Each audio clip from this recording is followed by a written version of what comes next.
It was 12:30 a.m., and a bus carrying senior college students from a trip in Springfield, Illinois, was heading back to Rockford. The bus wound through a dense forest road. After a day of fun and partying, the students were exhausted, fast asleep. Near the front, Professor Dan and Coach Mike were snoring loudly. The bus driver, Uncle Joe, was struggling to stay awake, his eyes heavy as he drove. Sitting next to him was Tom, the bus assistant, keeping watch.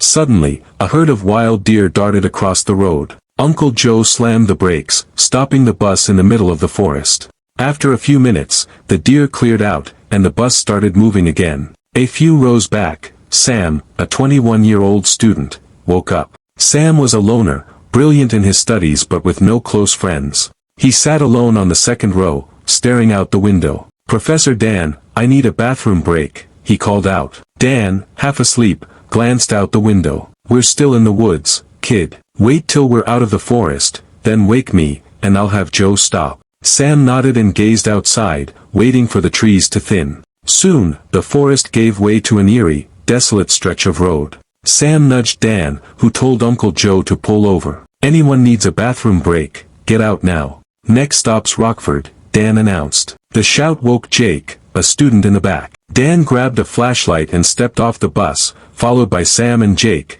who headed to some bushes nearby. Sam returned quickly, but Jake was still out there. Suddenly, Jake let out a piercing scream. Dan and Sam rushed toward the sound, but Jake stumbled out of the bushes, clutching his foot. "What happened?" Dan asked. "Stepped on a thorn, that's all," Jake muttered. Uncle Joe and Tom, hearing the commotion, stepped off the bus to check. As everyone prepared to board again, a motorcycle roared up, stopping in front of the bus. "Hey, you folks ain't from around here, are ya?" the biker said. "Don't you know this road's haunted? People get tricked by the Wraith all the time." Dan, brushing it off, said, Yeah, we're heading out now." They climbed back onto the bus.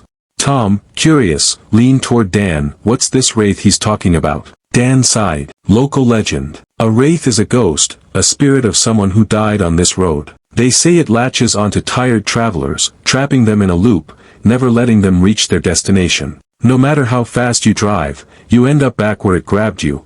Or worse, it leads you somewhere it wants you to go." Uncle Joe chimed in. "My trucker buddies say the Wraith keeps you circling all night till sunrise. When the sun comes up, its power fades.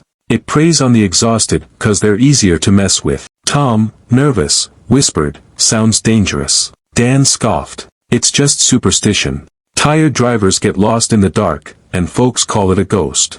Sam and Jake overheard, wide-eyed. Sam, in a creepy tone, added, "No, Professor, Wraiths are real. My grandpa said one nearly killed him. Some accidents on these roads, they're caused by Wraiths. They feed on fear and exhaustion, hunting travelers like predators." Jake rolled his eyes. "Your aunt's a horror writer, Sam.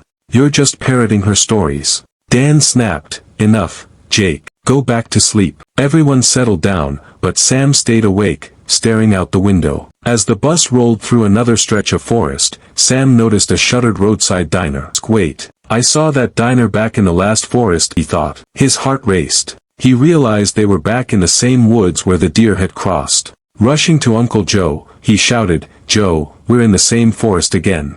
Joe, half asleep, grumbled, "Nah, kid, you're imagining things. That forest's miles behind us." Dan woke up, annoyed. "What's going on, Sam?" Sam pointed outside. "We're caught in a Wraith's trap. Look, in a minute, you'll see a wrecked truck on the side of the road." Sure enough, a flipped semi-truck appeared, just as Sam predicted. Everyone gasped. Even Uncle Joe admitted Sam was right. The forest ended, and the bus rolled back to the same desolate spot where they'd stopped earlier. Fear gripped the group. Jake moved to the front, pale. Dan's jaw dropped. The bus kept moving, only to loop back into the same forest again. They were trapped. "Professor, how do we escape this Wraith?" Tom asked. Sam spoke up. "My aunt said you can only break free at sunrise. We could keep driving till then or stop at that empty spot and wait." Uncle Joe shook his head. "Stopping's risky. Wraiths don't like you staying still." Sam countered, "If we find a safe spot, we can wait it out. If this Wraith's weak, it'll lose its grip soon." Coach Mike, who'd been sleeping, woke up. "What's going on? Are we in Ashton yet?" They filled him in, and his face went white. Suddenly, Uncle Joe shouted, "There's a town up ahead." A sign read, "Welcome to Ashton." Mike gasped. "That's my hometown." "But, we left Springfield 2 hours ago. Ashton's 6 hours away. How are we here?" Sam whispered, "It's not your town, Coach. The Wraith heard you say, Ashton, and conjured it to trick us. But this could be our chance. We should find a safe spot, like your house, and hide till morning." Mike hesitated. Stopping in a Wraith's trap is dangerous.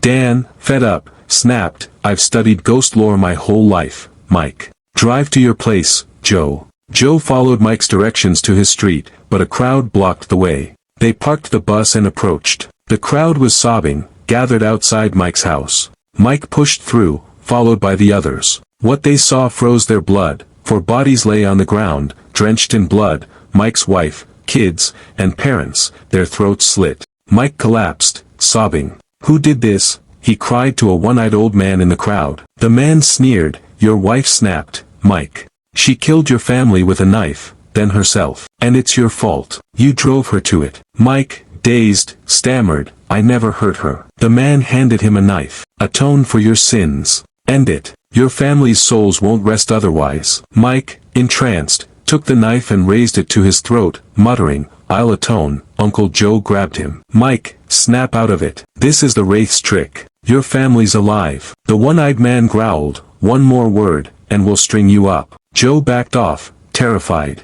Tom, furious, slapped Mike, breaking the spell. Mike dropped the knife, shaking. The one-eyed man roared, "Get them out. Deal with Mike's kid first." The crowd shoved Dan, Tom, Sam, and Jake out, tying Mike's hands and forcing him to his knees.